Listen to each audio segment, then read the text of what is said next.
Hello everyone, welcome to AI with Rags. ఇవాళ మనం NLP అంటే ఏంటో తెలుసుకుందామా? NLP అంటే సింపుల్ అండి, న్యాచురల్ లాంగ్వేజ్ ప్రాసెసింగ్.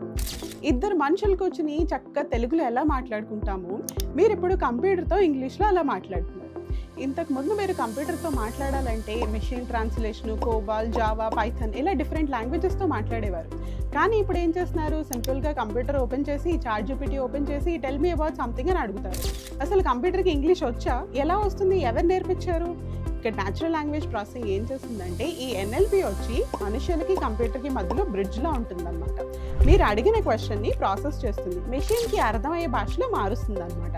ప్రాసెస్ చేసి మీరు అడిగిన క్వశ్చన్కి రిక్వైర్డ్ ఇన్ఫర్మేషన్ని ఎక్స్ట్రాక్ట్ చేసి దాన్ని మళ్ళీ మనుషులకి అర్థం అవ్వాలి కదా, అందుకని మనకు అర్థమయ్యే లాంగ్వేజ్లో ఇంగ్లీష్లో మారుస్తుంది అనమాట. సపోజ్ మీరు అలెక్సాతో play me song from Pushpa movie అని అడుగుతారు. అప్పుడు ఏమవుతుందంటే మీరు అడిగిన క్వశ్చన్ని అది ప్రాసెస్ చేస్తుంది. ప్రాసెస్ చేసిన తర్వాత ఇన్ఫర్మేషన్ని రిట్రీవ్ చేస్తుంది, మళ్ళీ మనకి అర్థమయ్యే భాషలో దాన్ని ప్లే చేస్తుంది అనమాట. ఇలాగా NLP మనకి కంప్యూటర్స్కి మధ్యలో బ్రిడ్జ్లా ఉంటుంది. ఇంకా ఇలాంటి ఇంట్రెస్టింగ్ కంటెంట్ కావాలంటే మా ఛానల్ని ఫాలో చేయండి. Thank you.